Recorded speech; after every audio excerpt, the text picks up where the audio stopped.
कि हम कंट्रोल कर लेंगे। जिस दिन ये समझ में आ जाएगा इस सृष्टि में कुछ भी कंट्रोल करने के लिए नहीं है, इस पूरी सृष्टि में व्यवस्था में हर चीज है, हर चीज स्वनियंत्रित है, किसी के नियंत्रण में नहीं है, किसी के नियंत्रण से नहीं चलती है, स्वनियंत्रित है। व्यवस्था के अर्थ में हर चीज सक्रिय है ना। अगर कोई चीज निष्क्रिय है तो व्यवस्था के अर्थ में है, समझ रहे हैं? तो जिस दिन ये बात धीरे धीरे समझ में आएगी, लेकिन एक दिन में बात ये समझ में नहीं आती, जी करके ही समझता है आदमी, धीरे धीरे धीरे धीरे। तो हम उस बात से संतुष्ट हैं कि नेपाल राष्ट्र के तमाम नागरिक दरबार से जुड़े और चीजों को धीरे धीरे धीरे धीरे समझ पा रहे हैं। कोई 10% समझ गया है, कोई 50% समझ गया है ना। किसी में बहुत ज्यादा समझने की लालसा है, कोई चाहता ठीक है इतना ही काफी है। तो इतनी बात है केवल, अदरवाइज हर व्यक्ति समझने के ही क्रम में धीरे धीरे धीरे धीरे आगे बढ़ रहा है। तो हम उसको प्रोग्रेस ही मानते हैं। लेकिन अब अगर आप ज्यादा समझ गए हैं तो फिर आपको दूसरा दिखेगा ये कम समझा है, ये भी कम समझा है, वो भी कम समझा है। तो संतुष्टि यहाँ आएगी कि ठीक है, जैसे मैं समझ के धीरे धीरे आगे बढ़ा हूँ, ऐसे ही इनमें भी डिजाइन बना हुआ है धीरे धीरे समझ करके आगे बढ़ने का। तो दरबार बहुत संतुष्ट रहता है कि ये सब आगे बढ़ रहे हैं धीरे धीरे धीरे धीरे। और ये सब आप देखिए, राष्ट्र में भी, नेपाल में भी दरबार के एक शिष्य हैं, उन्होंने वहाँ के राजा के लिए वनडे किया था आज से 2 वर्ष पहले, कि हमारे राजा हमारा अच्छा हो, उसका मस्तिष्क अच्छा हो, उसका परिवार अच्छा हो, उनकी पितरों की मुक्ति हो और वो पुनः से राजा के पद पर आसीन हो। ऐसे करके संकल्प करके उन्होंने उनका किया था, वो 1 दिवसीय अनुष्ठान पूरा किया था यहाँ रह कर, दोनों पति पत्नी ने। तो अब धीरे धीरे वो स्मृतियाँ सक्रिय हो गई, सक्रिय है धीरे धीरे, अच्छे की तरफ। नेपाल खुशहाल बने, नेपाल वासी खुशहाल हो और स्वस्थ रहें, प्रसन्न रहें, समृद्धशाली नेपाल हो। भारत और नेपाल का रिश्ता और मजबूत हो। और मैं भारत ही नेपाल नहीं कह रहा हूँ, मैं तो कह रहा हूँ नेपाल का रिश्ता पूरे सृष्टि में, पूरे संसार में सबसे मधुर हो, है ना। हाँ, भारत ज्यादा नजदीक है तो पड़ोसी है तो ज्यादा मधुर हो, ऐसा है। तो ये सब अच्छा होगा, भविष्य में बहुत अच्छा होने वाला है और सब अच्छा ही होगा। दरबार सब देखेगा, सब अच्छा होगा। इसमें गुरुदेव, इसमें जो नेपाल में है ना अभी, मतलब जो नेपाली जनमानस में जो मतलब स्मृति बनी हुई है, वहाँ पर कोई एक रानी थी जो मतलब सती, मतलब वो सती में गई थी, तो उसके जो श्रीमान को ना धोखे से मतलब मार दिया गया था। तो उन्होंने श्राप दिया था कि नेपाल में कभी भी सुख ना हो। एक ये स्मृति को हटाना बहुत जरूरी है। और पशुपति, श्री पशुपतिनाथ आराध्य देव हमारे राष्ट्र के कुलदेव कहते हैं, मानते हैं सब लोग, और वो आराध्य देव हैं, तो उनके एरिया में भी शुद्धि है।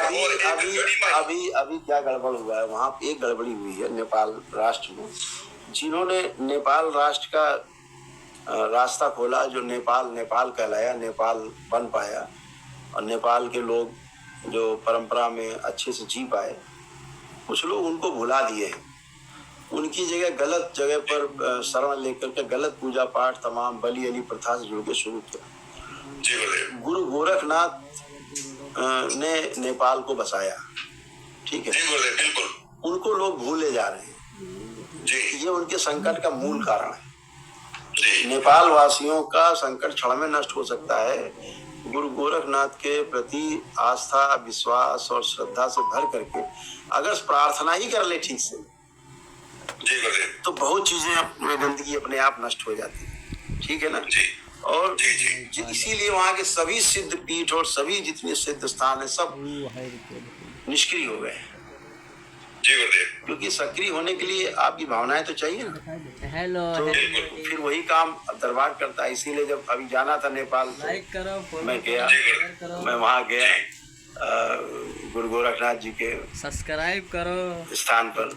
हाँ, तो मैं उनके अनुमति भी लिया जाने का। निवेदन है ठीक है, उनका भी ऐसा स्मृति था, ठीक है, बिल्कुल चाहे जब जाए वहाँ जाने में क्या आपत्ति है, जाने आने में कोई आपत्ति नहीं। लेकिन कोई कार्यक्रम बृहद करना है तो हम चाहते हैं नेपाल में शांति की संभाल हो जाए, तो दरबार का वहाँ बृहद कार्यक्रम हो और वहाँ पर नेपाल वासी जुटे और नेपाल के लोगों को सुख शांति मिले और वहाँ के सभी लोगों को, चाहे पक्ष में हो चाहे विपक्ष में हो।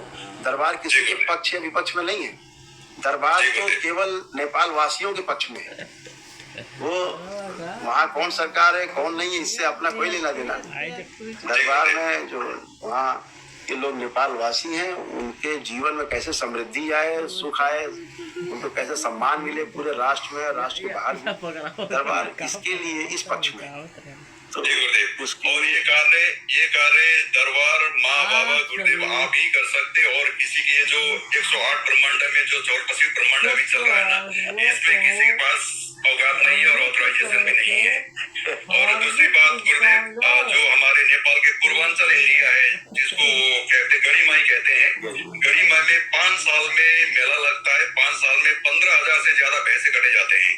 वही ये सब बड़ा परंपरा दूषित कर दिया जी। और इनको भी मतलब सफाई करना है, और जो हमारे मतलब कुछ पुरोहित रहे बार बार कहते कि मतलब वो क्या कहते पीठ में जाना, ये पीठ में जाना, जितने भी 99.9% जितने भी पीठ है गुरुदेव नेपाल में सब दूषित है।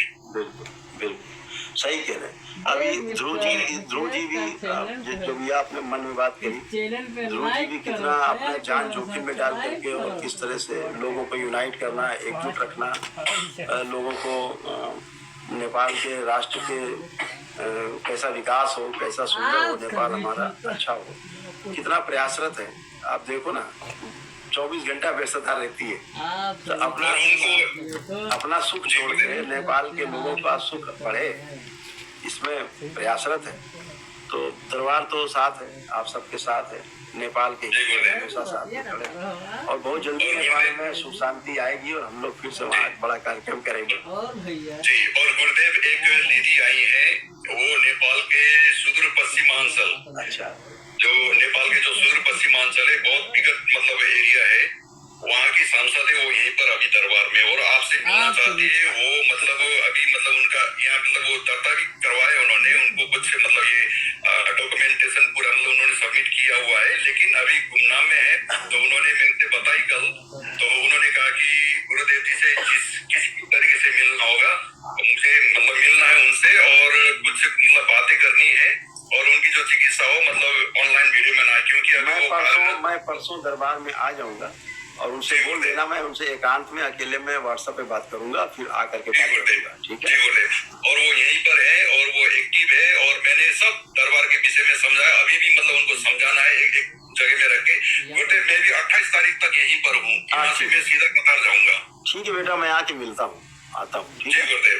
ठीक है, खुश गुरुदेव। खुश हो बेटा, खुश। अपना ख्याल रखिए गुरुदेव। थैंक यू बेटा, खूब खुश।